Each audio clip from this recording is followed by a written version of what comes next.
Om Shanti. This is the scientific analysis of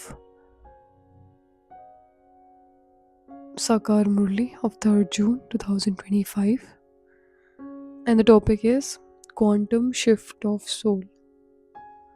जब याद high frequency healing बन जाती है।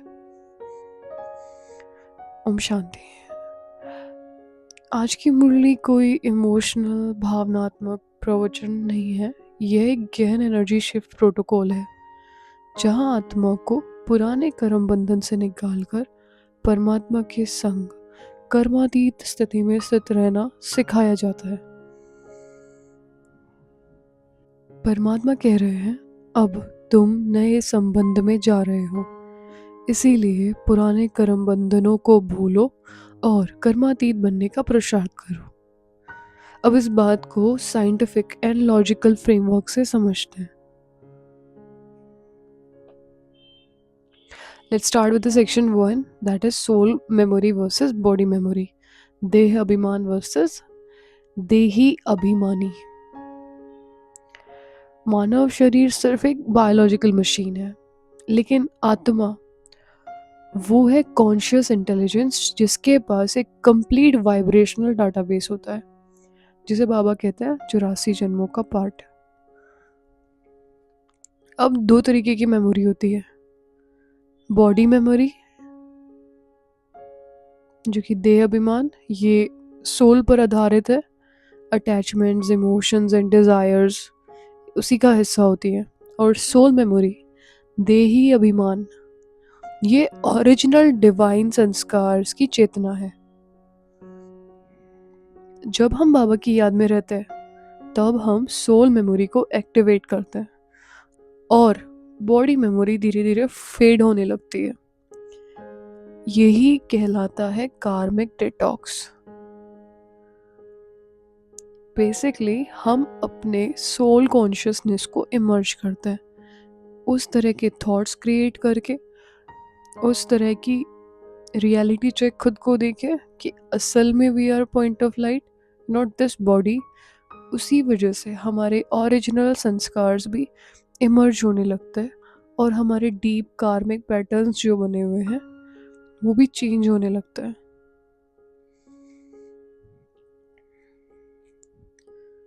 द नेक्स्ट पॉइंट इज कर्म बंधन और क्वांटम इंटेंगलमेंट। इनका क्या रिलेशन है? साइंस कहता है जब दो पार्टिकल्स आपस में जुड़े होते हैं तो वो एक दूसरे से दूरी पर भी अफेक्ट होते हैं। इसे कहते हैं क्वांटम इंटेंगलमेंट, राइट? ठीक वैसे ही जब आत्मा किसी व्यक्ति से संबंध बनाती है तो एक एनर्जी एंटेंगलमेंट क्रिएट होता है जो कि कार्मिक बॉन्ड कहलाता है। And this is very scientific. अब बाबा कह रहे हैं तुम पुराने कर्म बंधनों को तोड़ो और एक बाप से नए संबंध जोड़ो।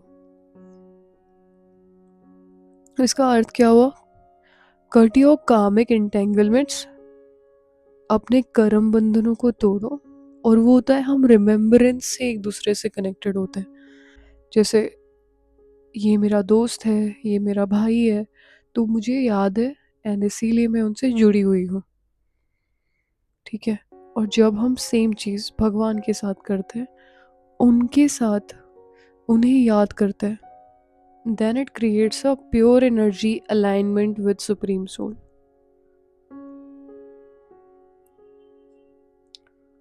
The third section talks about Kamal Phool Saman Pavitrata, the detached attachment. As we know, कमल का फूल पानी में रख के भी गीला नहीं होता। ये कोई मिथ नहीं है, ये एक पावरफुल मेंटल मॉडल है।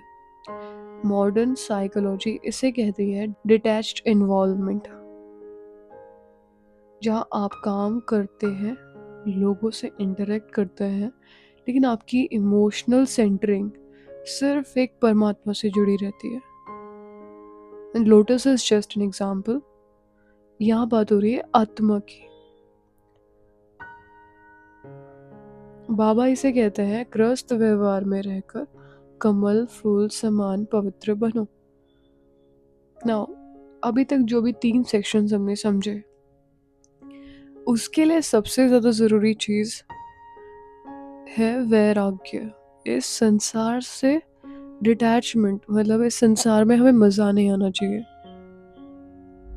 अगर ये संसार की चीज़ें, वहाँ की कोई भी चीज़ हमें अपनी तरफ खींचती है या हमें अच्छी लगती है, तो फिर इस संसार से डिटैचमेंट पॉसिबल ही नहीं है, और ये सारी चीज़ें अप्लाई करना भी इजी नहीं है। बाबा को याद वही व्यक्ति कर सकता है, वही आत्मा कर सकती है जिसे इस संसार से वैराग्य होगा, वरना हम अटेंशन ला ही नहीं पाएंगे। अब द क्वेश्चन विल राइज कि वैराग्य कैसे आए, क्यों ज़रूरी है। वैराग्य आना इसलिए ज़रूरी है क्योंकि फ़िलहाल दिस इज संगम युग, और यहाँ की जो भी दुनिया है उसकी सब बातें निसार हैं। किसी भी बात में कोई सार नहीं है, केवल फैला हुआ है व्यर्थ। इसीलिए फ़िलहाल हमें अपने आप को रिचार्ज करने की ज़रूरत है, अपने आप को एनर्जाइज करने की ज़रूरत है, और उसके लिए हमें याद करने की ज़रूरत है। उसके लिए हमें दुनिया से डिटैच रह के भगवान की तरफ अट्रैक्टेड रहने की ज़रूरत है। ये सारे जो 3 सेक्शंस हैं वो हम तभी इम्प्लीमेंट कर पाएंगे जब हमें इस दुनिया से वैराग्य होगा।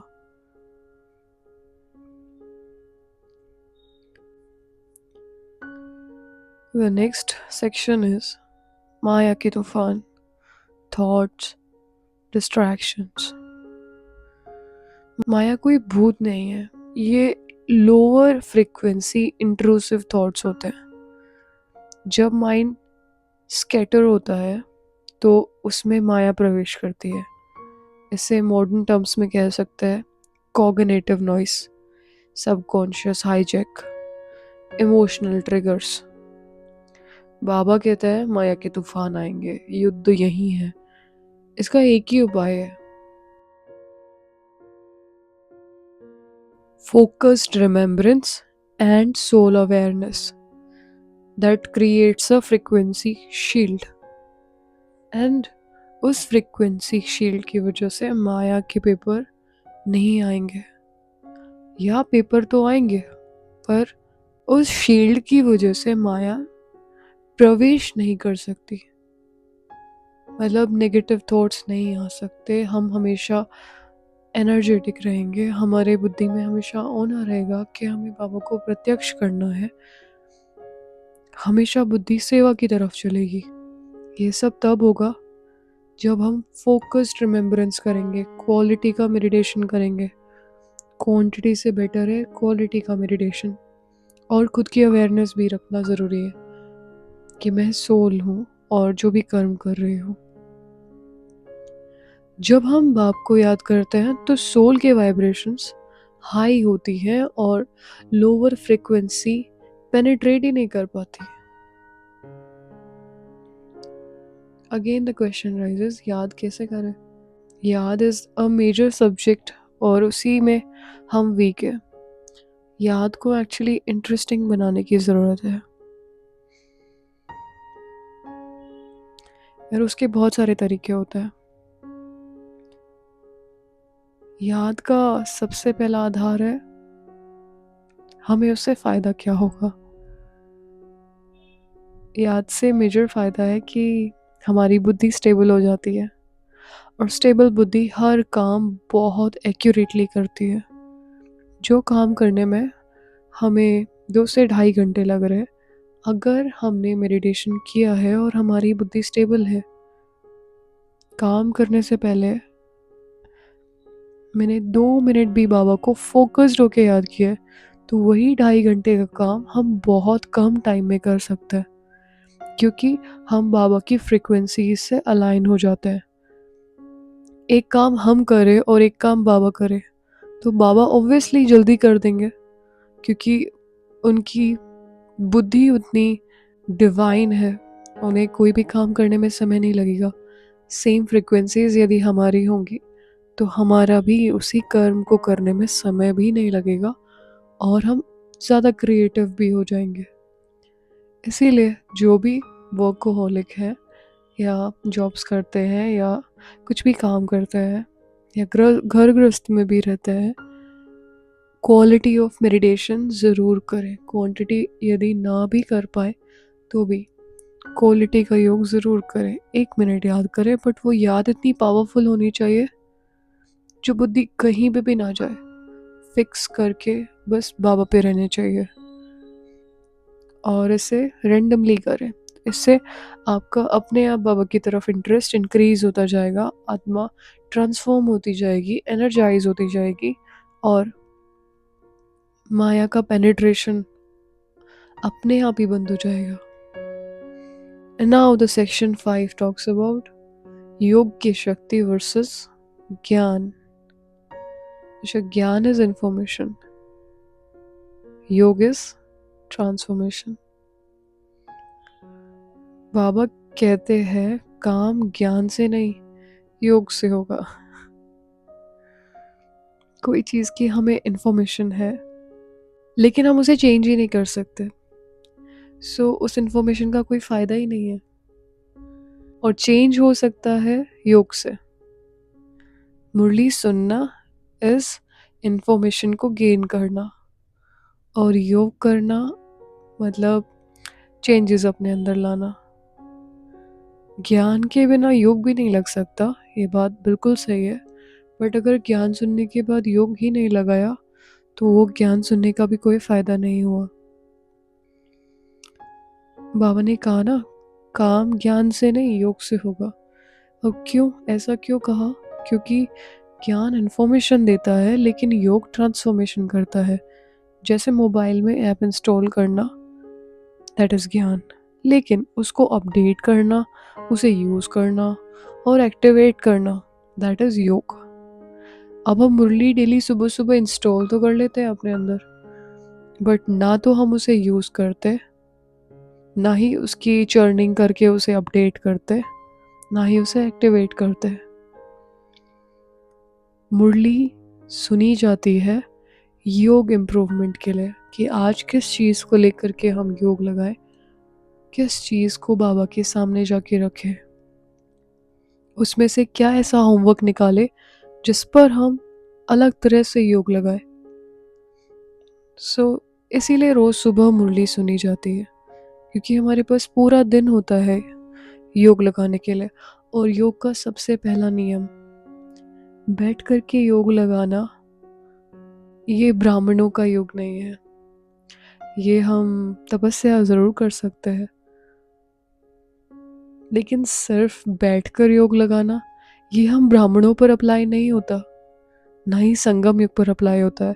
कर्म करते हुए, सेवा करते हुए, कुछ भी काम करते हुए, घर गृहस्थ में रहते हुए, सब कुछ संभालते हुए जो व्यक्ति योग लगाए वही योग सफल है, और उसी योग से ह्यूज ट्रांसफॉर्मेशन हो सकता है।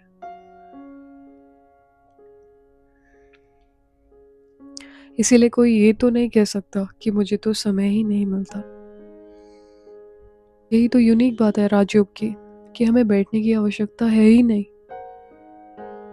योग एक प्रकार की एनर्जी ट्यूनिंग है जो सोल की वायरिंग को डिवाइन फ्रीक्वेंसी पर शिफ्ट करता है। इसीलिए बाबा कहते हैं main factor is remembrance, not just reading.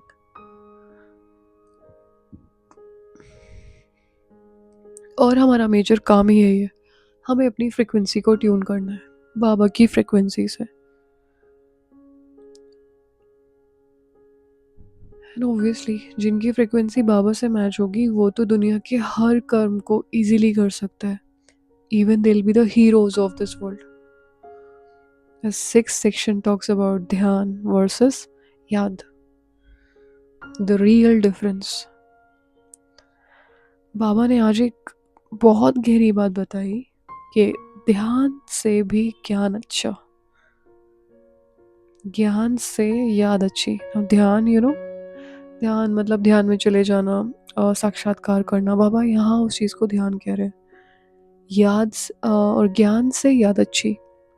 अब देखिए, ध्यान इज बिना ऑब्जेक्ट के एक वेग फोकसिंग प्रोसेस है, एक ब्लैंक जोन। याद होती है, स्पेसिफिक ऑब्जेक्ट होता है, उसमें एक पर्पस होता है, रिलेशनशिप बेस्ड कंसंट्रेशन होता है। ध्यान कई बार एस्ट्रल इल्यूजन की ओर ले जाता है, जिससे इगोइक हेल्यूसिनेशन भी हो सकते हैं। बाबा इसे कहते हैं माया की प्रवेशता हो जाती है।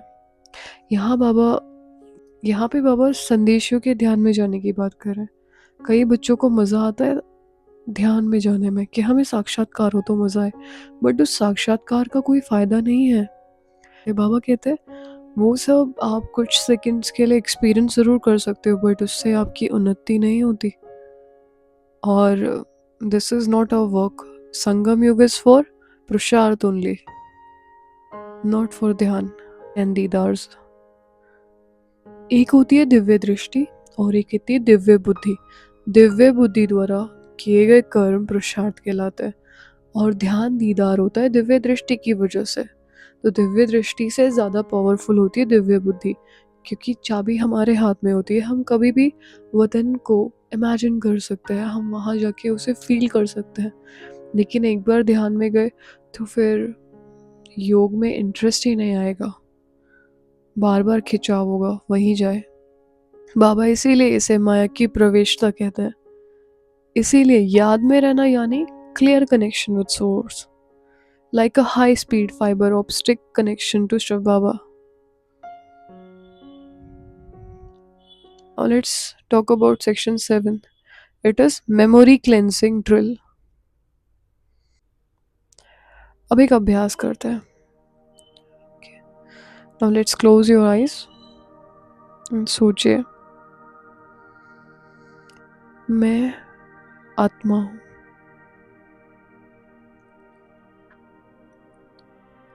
मैं लाइट हूँ, एक कॉन्शियस एनर्जी हूँ।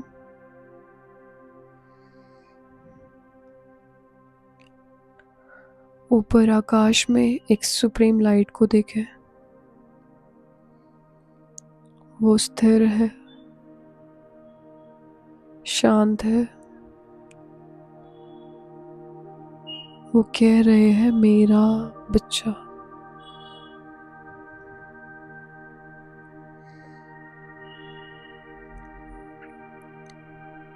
अब विजुलाइज करें एक गोल्डन करंट आपके सिर से आपके अंदर आ रही है। आपकी बॉडी मेमोरी,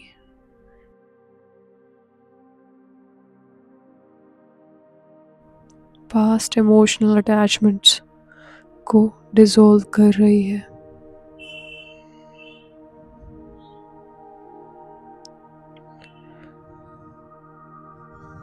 आप बिल्कुल पावन हो रहे हैं। Om Shanti.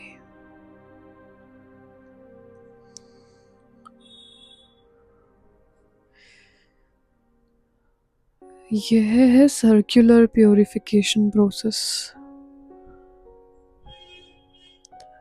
Now let's talk about the 8th section, वाह गरीबी की कमाई, मिनिमलिज्म फॉर स्पिरिचुअल फोकस। बाबा ने आज एक अद्भुत बात कही, वाह गरीबी वाह। आराम से 2 रोटी खाना है और कोई हबच नहीं रखनी है, कोई लालच नहीं रखना है। यह कोई सामाजिक गरीबी नहीं है, यह है एनर्जेटिक मिनिमलिज्म। मतलब इस संसार में यदि ज़्यादा विस्तार होगा ही नहीं तो संसार से बुद्धि जुड़ेगी ही नहीं। जब डिज़ायर्स कम होती हैं तो माइंड शांत होता है, और जब माइंड शांत होता है तब याद दिखती है। And when remembrance stabilizes, transformation accelerates. यदि हम इस संसार में ही फंसे रहे तो हमें ये संसार ही अमेजिंग लगेगा, बाबा याद ही नहीं आएगा, एंड वो तो वैसे भी निराकार है। उनको याद करने के लिए इस संसार से वैराग्य चाहिए, और उसके लिए इस संसार की रियलिटी को समझना ज़रूरी है कि यहाँ आप किसी को भी कुछ भी करके दे, that is just a karmic account. वो केवल एक कर्म बंधन की वजह से हिसाब बराबर हो रहा है। यदि कोई आपके लिए भी कर रहा है तो भी वो उसका कर्म बंधन है।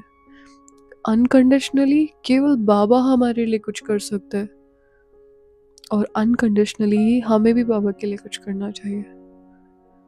और उनके लिए करना है तो हम उन्हें प्रत्यक्ष करने की प्लानिंग कर सकते हैं।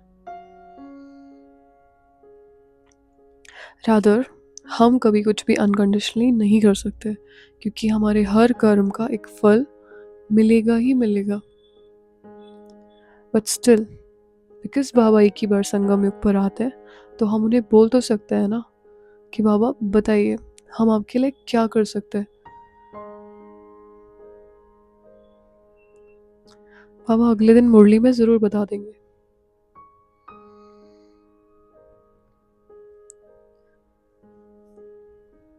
अच्छा, इसी से हमें एक बात याद आई। क्या आपने कभी बाबा से पूछा है कि बाबा आप कैसे हैं? विदाउट एनी कंडीशन हम कभी वतन में गए और उनसे जाके पूछा है आपका हाल कैसा है, सब कैसा चल रहा है? या हम सिर्फ शक्तियाँ भरने के लिए वहाँ जाते हैं, या कुछ ना कुछ मांगने के लिए? आज हम बाबा से जाके पूछे कि हाउ आर यू, और आपसे उन्हें बताएं कि आज हम आपसे कुछ लेने के लिए नहीं आए, बस आपके लिए आए।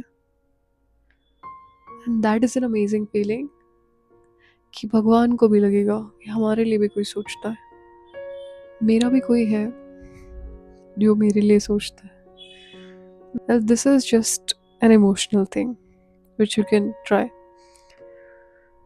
इसीलिए बाबा कहते हैं रोटी टुकड़ा भी खुशी से खाना सीखो, क्योंकि peace of mind is real wealth. Account में बैलेंस अगर लाखों का है और रात को शांति से नींद ही नहीं आती, तो उस वेल्थ का कोई फायदा नहीं है। हम ब्राह्मण्स को एटलीस्ट ये समझना चाहिए कि real wealth is our peace of mind which comes with this knowledge and the remembrance of God only. And if we are that wealthy, that is enough. संसार के कागजों को, करेंसी को मनी समझना, ये एक ब्राह्मण के लिए अज्ञानता की बात है।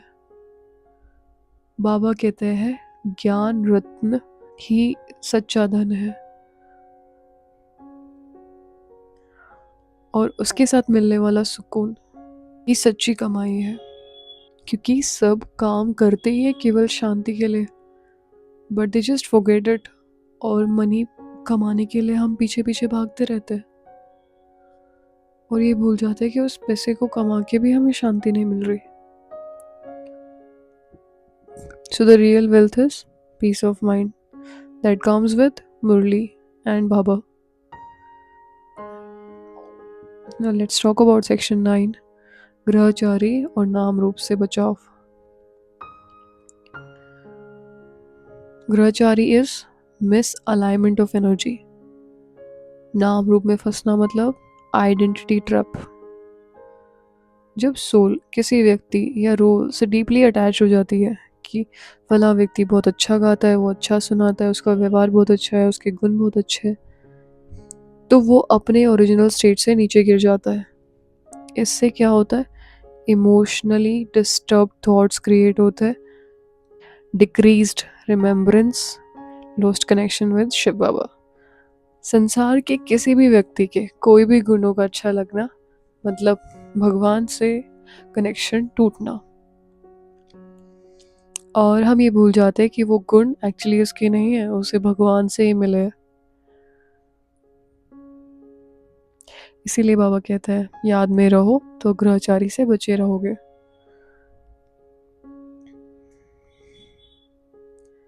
याद में रहने के लिए भगवान के प्रति प्रेम होना भी बहुत आवश्यक है। वो प्रेम इंक्रीज करने के लिए इस बारे में सोचना भी ज़रूरी है कि if I am in love with God तो हाउ टू इंक्रीज इट, और if I am truly in love with God तो वो मुझे हमेशा याद क्यों नहीं रहते। तो देयर इज सम इशू, और उस इश्यू को रिजॉल्व करना भी ज़रूरी है.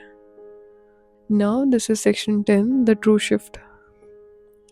देह से देह तक की यात्रा. बाबा कहते हैं अब यह पुरानी खाल छोड़नी है और नई दुनिया में नई खाल लेनी है. दिस बॉडी इज जस्ट खाल. साइंस में इसे कहते हैं कॉन्शियस रिबर्थ प्रोटोकॉल. जैसे सांप अपनी पुरानी खाल छोड़ देता है, वैसे ही सोल अपने पुराने बॉडी कॉन्शियस थॉट्स छोड़कर नई एनर्जी बॉडी के लिए प्रिपेयर करती है. और यह होती है वास्तविक क्वांटम शिफ्ट ऑफ कॉन्शियसनेस. अब अगर हम सोचें कि सोल कॉन्शियस एक ही बार में बन जाए, नहीं, उसके लिए बहुत सारी प्रैक्टिसेस ज़रूरी होती हैं जिन्हें हमें अवेयर होकर करना ज़रूरी है. करने के लिए पहले हमें उस चीज़ की इम्पोर्टेंस पता होनी चाहिए कि मुझे सोल कॉन्शियस बनना क्यों है. तब जाके हम प्रैक्टिसेस को ढूंढेंगे कि क्या करूँ क्या नहीं करूँ.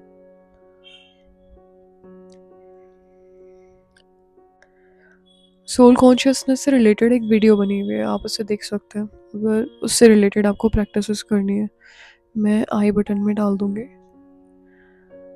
Now the concluding code. Just two things, सिर्फ दो बातें हैं. अल्फ और बे. और आजकल संसार में से कहते हैं alpha and beta. The alpha man. अल्फ is equal to God, that is beginning, and here Bay is equal to Badshahi, that is kingdom. अगर हम अल्फ अल्फा गॉड को पकड़ लें तो बे किंगडम बादशाही मिलनी ही मिलनी है ना. अगर हम भगवान को अपना पिता स्वीकार कर रहे हैं तो उनकी प्रॉपर्टी हमें मिलनी ही मिलनी है. ऐसे ही जो बाबा को बाबा कहते हैं, उनका बच्चा बनते हैं तो हमें बादशाही मिलनी ही मिलनी है. पर यहाँ पे पुराने एकदम जैसा नहीं होता, हायरार्की जैसा नहीं होता कि बड़ा बेटा ही राजा बनेगा. यहाँ पे जो लायक होगा उस बच्चे को बादशाही मिलेगी. और लायक कैसे होगा? जो श्रीमत पर चलता होगा. और जो लायक नहीं होंगे उन्हें प्रॉपर्टी ज़रूर मिलेगी लेकिन बादशाही नहीं. तो ये हमारे गुणों पर निर्भर करता है कि हमें बादशाही मिलेगी या केवल सतयुग में छोटी सी जगह. Now let me just finally summarise this whole Murli. The concept was आत्मा की स्मृति. स्पिरिचुअल टर्म्स में बाबा इसे कहते हैं आत्माभिमान. इसे कॉन्शियस आइडेंटिटी कहते हैं.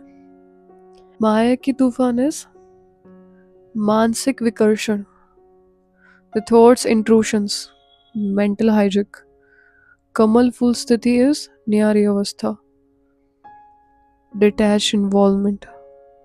It is also known as flow state. याद की शक्ति कर्म विनाश योग, vibrational alignment and brain rewiring. गरीबी की वाहवाही, that is न्यूनतम कमाना, that is mental minimalism.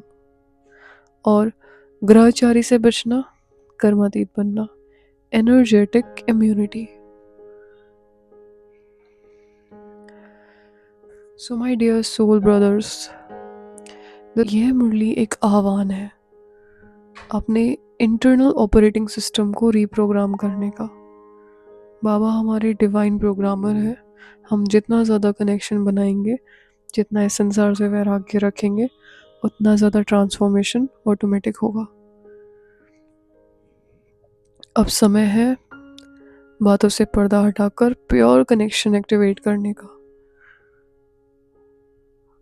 Because वो समय आ गया है जिसे बाबा कहते थे ड्रामा अपने आप पुरुषार्थ करवाएगा. Now this is the time जब ड्रामा अपने आप पुरुषार्थ करवा रहा है. ओम शांति. Okay, in last do share this मुरली टू वन ऑफ आवर ब्राह्मण ब्रदर जिन्हें साइंटिफिकली समझना पसंद है. is because we are here to earn blessings. Om Shanti.